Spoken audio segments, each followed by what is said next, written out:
A siren wailed through the summer air as guards at Ross County Jail, from which no one had ever escaped, raced to the rooftop recreation yard. They couldn't believe their eyes. A makeshift rope of knotted bed sheets, twisted newspaper, and even toilet paper dangled down the side of the jail's towering wall. One inmate had vanished over the barrier and into the world beyond. It wasn't just any prisoner, but John Parsons, accused of murdering a beloved police officer and facing imminent execution. His broad daylight breakout was a crushing slap in the face to the entire staff, who had already alerted investigators, knowing that the first hours of a manhunt are the most critical. These events marked the beginning of the most extensive manhunt in Ohio history.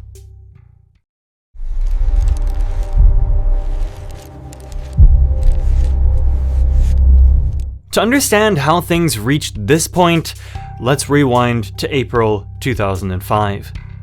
The city of Chillicothe, Ohio was shaken by a shocking crime.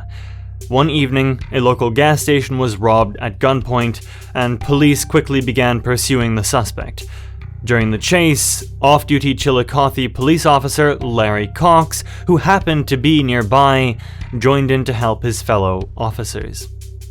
In a dark alleyway, Officer Cox confronted the fleeing man.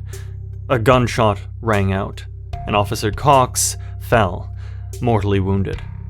The shooter who pulled the trigger was John Warren Parsons, and in that instant, Parsons went from small-time troublemaker to the most reviled man in town. The community was devastated by the loss of Officer Cox, who had been widely respected and loved. Police threw all their resources into the search for the suspect. 10 days later, they arrested John Parsons and charged him with the officer's murder. Parsons was now facing capital charges, meaning he could face the death penalty for killing a cop.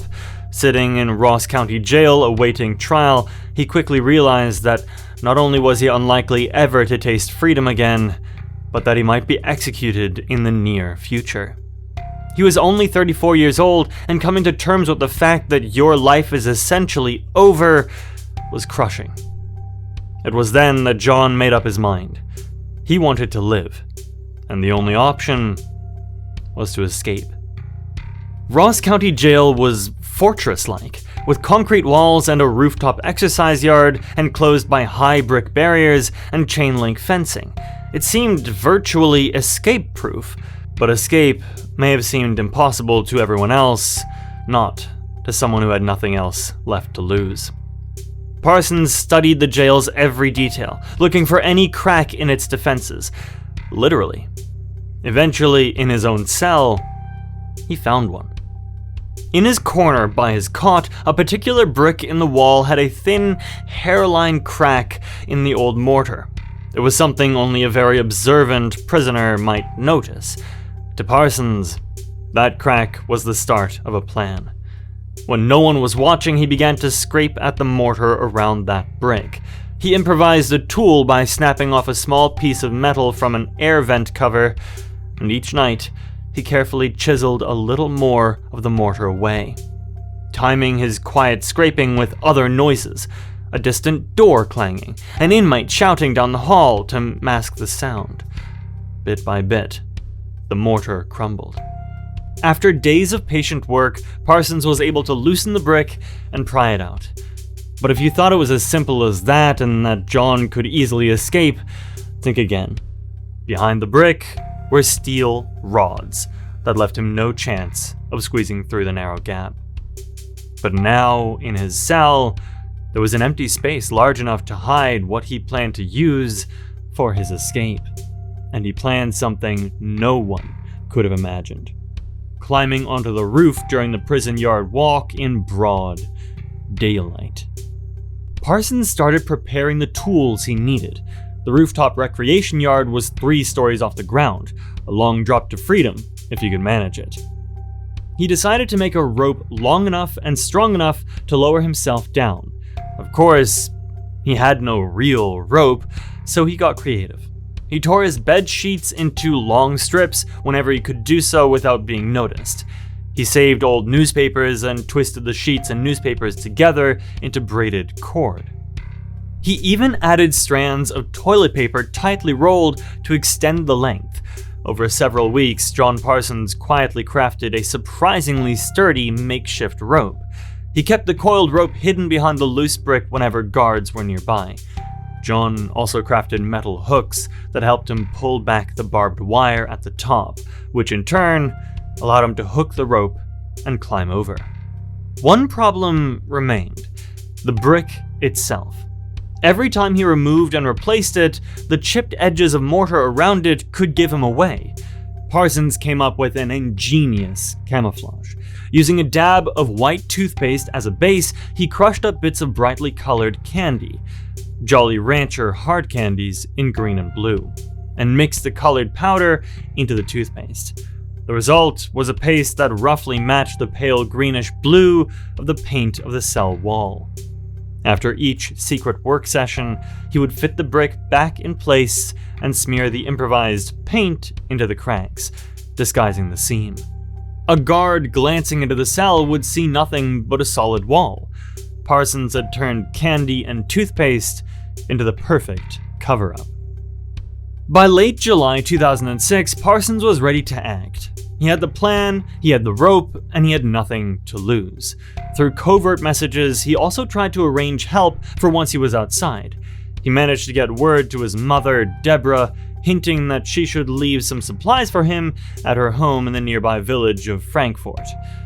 He'd need gear and clothing after escaping, and his mother agreed to help. Quietly, Deborah placed a camping tent and other supplies on her back porch, hoping her son might somehow retrieve them. Parsons also enlisted a trusted friend, a former co-worker named Orlando, to be ready near the jail at the time of the escape. If Parsons could get outside the jail walls, the plan went: he would meet his friend briefly to grab a change of clothes, and then vanish before anyone knew better. On the morning of July 29, 2006, a hot Saturday, Parsons steeled himself for the attempt. At the scheduled recreation hour, he and a group of other inmates were led up to the rooftop yard. The sun beat down on the concrete as prisoners milled around under the open sky, caged in by towering walls. Parsons had smuggled his coiled bedsheet rope with him, likely hidden under his prison uniform. He waited for the right moment, perhaps when the guard on duty stepped aside and got distracted. Seizing the opportunity, Parsons moved to a corner of the yard by the fence. In a flash, he secured one end of his homemade rope to the chain-link fence and hoisted himself up on top of the wall. Inmates nearby gaped in astonishment as he swung a leg over the edge. Before anyone could shout or intervene, Parsons began shimmying down the exterior wall of the jail. Hand over hand, he slid down his improvised rope. The knotted sheets and braided paper burned his palms, but it held.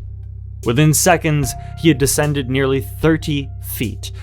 By the time an alarm began blaring and guards rushed to that corner of the yard, John Parsons was already on the ground outside the jail. He let go of the rope, dropped onto the grass, and ran. Parsons sprinted across the open perimeter and into the tree line beyond the jail grounds, where a car would have no clear path. Just as planned, his friend Orlando was waiting at a prearranged spot among the trees. Orlando quickly handed Parsons a plain dark t-shirt to swap for his bright jail-issue clothing. Parsons tore off his orange top, threw on the t-shirt, and grabbed a bottle of water from his friend. There was no time for it. Sirens were whooping wildly back in the jail, and the shouting of guards grew louder as they fanned out in a search for the escapee. With a quick, grateful nod to his accomplice, Parsons dashed deeper into the woods, and in mere minutes, he'd gone from a confined prisoner to a fugitive racing through the forest. Chaos erupted in Chillicothe when news broke out that John Parsons had escaped. Law enforcement scrambled. Sheriff's deputies and local police set up roadblocks on every highway and country road leading out of Ross County. They stopped cars, searched trunks, and questioned drivers in case Parsons tried to hitch a ride or stow away. Officers with canine tracking dogs rushed to the wooded areas around the jail, trying to pick up Parsons' scent. A helicopter buzzed overhead, scanning with infrared for any trace of a human figure in the dense greenery. Despite the rapid and massive response, that first frantic search came up empty. It was as if John Parsons had evaporated into the woodlands. In reality, by nightfall, he was already miles away, keeping to the thick underbrush and moving carefully to avoid lights and roads. That night, Parsons made his way toward Frankfort, where his mother lived and had left out those supplies. He approached cautiously, sticking to dark fields and backways. As he got near, he spotted a problem. Police presence everywhere. Cruisers idled along the quiet streets of the village, and officers were visibly watching his mother's house. They clearly anticipated that he might go there. Parsons wisely kept his distance. From a wooded lot at the edge of town, he could just make out the black porch of his mother's home, and indeed, he saw figures of officers lying in wait. Going there would be suicide. So, he slipped away, leaving his mother's camping supplies untouched on the porch. From then on, John Parsons was on his own. The next morning, Chillicothe residents woke to startling headlines. An accused cop killer had broken out of jail and was on the loose. The whole community was on edge. Many couldn't believe that a prisoner had escaped their local jail in broad daylight, let alone such a notorious prisoner. At the same time, citizens rallied to help law enforcement. Dozens of volunteers joined search parties to scour the surrounding countryside. After all, Officer Cox had been one of their own, and people felt personally invested in recapturing Cox's killer. Tips flooded the sheriff's office from the public. Every rustle in the brush or stray figure on the back road prompted a call. Police diligently followed up on each one. Sometimes they found nothing. Other times, they found tantalizing clues. A prison-issue slipper discarded by a creek, or a piece of orange fabric snagged on a thorn bush. Each discovery sent a jolt of excitement through the search teams, but each time, the trail went cold. John Parsons, it seemed, was always one step ahead. In the days and weeks that followed, Parsons lived the life of an outlaw drifter, hiding in the wild. He knew these woods, hills, and backroads intimately from his life around Chillicothe, and that local knowledge became his lifeline. By day, he would lie low, hunkering down in dense thickets, holing up in abandoned barns or in ramshackle hunting shacks he discovered deep in the woods. He stayed out of sight as search helicopters buzzed overhead and posses of armed officers combed through the trees. By night, under the cover of darkness, he would move camp or venture closer to the outskirts of town to scavenge food. He drank from creeks to stay hydrated. When hunger gnawed at him, he foraged what he could. Maybe ears of corn from a field, wild berries, or scraps of food from trash cans left outside. There were nights he sat in the cold rain, soaked to the bone and gnawed by hunger, wondering if it was all worth it. The crushing loneliness of the forest was sometimes worse than the prison walls he'd escaped. But then, the morning sun would rise, and with it, the primal instinct to live just one more day of freedom came. It was a rough existence, but Parsons was driven by the fear of getting caught. Every snap of a twig in the forest, every distant barking of a dog could have been officers closing in, and it kept him alert and constantly on the move. Once, while hiding in a dense thicket of thorns, he held his breath as a police dog barked just yards away. Parsons could hear the officer calling the dog back, his voice muffled by the leaves. He remained frozen for an hour after they left, his heart pounding against his ribs, knowing that a single sneeze or a snapping twig would have ended his run right there. Sheriff Ron Nichols, leading the manhunt, was determined and publicly confident that Parsons would be found. For Nichols, this was personal. He wasn't just chasing any fugitive, he was hunting the man who had killed one of his own. Every cold trail, every near miss wasn't just a professional failure, it was an insult to the memory of Officer Cox. Nichols knew Parsons was clever, but he was determined to be smarter. He also suspected correctly that Parsons had received help. "There's no question he's getting help out there," the sheriff told reporters, vowing to prosecute anyone hiding the fugitive. Investigators soon confirmed those suspicions. They arrested Parsons' mother, Deborah, after discovering how she had left the tent and supplies for him. She was charged with obstructing justice. Orlando, the friend who had provided the getaway clothes and water, was also tracked down and charged for his role in the escape. Many other associates were also questioned, further cutting off any support he might have had. Law enforcement was systematically stripping away every resource and hiding place Parsons could rely on. With his family and friends now facing legal consequences, Parsons knew that seeking further help from them would only land them in more trouble. He was effectively isolated. Despite that, the elusive fugitive kept slipping through the dragnet. As August turned to September 2006, the search continued relentlessly. John Parsons' story made national news. He was featured on the TV show America's Most Wanted, putting his face in front of millions of viewers. Sightings of him were reported far and wide, but the most credible tips still came from within a few counties of his hometown. There were moments when the authorities came agonizingly close. Once, a search team discovered a smoldering campfire in a remote section of woods, with footprints leading away in the undergrowth. Signs that they had just missed their target. Another time, a farmer reported that someone had broken into his remote cabin and slept there, leaving only hours before officers arrived. Each near miss only steeled law enforcement's resolve. By late September, nearly 2 months had passed with Parsons on the run, and frustration was growing. On September 30th, 2006, the FBI added him to its 10 most wanted list. This moved drastically up the pressure, and the reward. Authorities posted a $125,000 bounty for information leading to Parsons' capture. Now, not only officers, but also bounty hunters and vigilant citizens across the country were watching for him. Still, John Parsons remained hidden. In truth, he never fled very far from Chillicothe. The familiarity of the area gave him an advantage and a sense of security, so he stayed in the forests and rural fringes that he knew best. But after 83 days, the forest that was once his sanctuary had become another kind of prison. The constant, gnawing vigilance had worn him down to a husk. Every shadow was a threat, every distant sound a potential captor. He wasn't just physically exhausted, his mind, the very tool that had engineered his brilliant escape, was beginning to betray him under the immense pressure. He was getting sloppy. The final break in the case came in mid-October 2006. Among the hundreds of tips investigators had chased, one now stood out.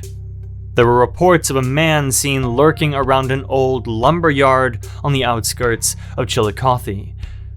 On the property was a small, dilapidated storage shack that could provide shelter. The tip seemed plausible. It was exactly the kind of spot a desperate fugitive might use to hide. Acting swiftly but quietly, a tactical team set up surveillance near the lumberyard. They soon noticed subtle signs that someone had been around. Fresh footprints in the mud, and food wrappers near the shack. On October 19th, 2006, around noontime, officers decided to move in. They approached the weather-beaten shack in force, but as silently as possible. Inside, John Parsons was asleep on a makeshift bed of blankets, exhausted from constantly being on guard. The officers took positions at every door and window. In a coordinated rush, they stormed in. "Police, don't move," multiple voices shouted, breaking the months-long silence of Parsons' life on the run. He awoke to the sight of guns aimed directly at him. In that split second, Parsons had no fight left. He just raised his hands in surrender. After 83 days of living as a fugitive, John Parsons was captured without a struggle. At long last, the manhunt was over. Relief and jubilation swept through Chillicothe. People who had been following the saga closely could finally breathe easily. That very afternoon, the Chillicothe Gazette published a special edition with an enormous headline declaring, "We got him." At a press conference, Ross County's sheriff and FBI agents stood side by side with Officer Larry Cox's family to announce the news everyone had been waiting for. Joy Cox, Larry's mother, addressed the media with profound gratitude. "It's a blessed day, an answer to prayers," she said, tears of relief in her eyes. The crowd of locals gathered there broke into applause. The nightmare that had gripped their community for almost 3 months had finally come to an end. In the aftermath, John Parsons was quickly transferred far away from Ross County Jail, this time to a maximum security state prison, ensuring that he would never have the chance to exploit a local jail's weakness again. He appeared in court to face the consequences of both the murder and the escape. To avoid a potential death sentence and additional charges, Parsons ultimately pleaded guilty to the murder of Officer Cox and to the escape charges. The judge gave him life in prison without any possibility of parole. There would be no more second chances. John Parsons' prison break remains one of the most brazen and ingenious in Ohio's history. But unlike in the movies, this real-life escape story did not have a happy ending for its protagonist.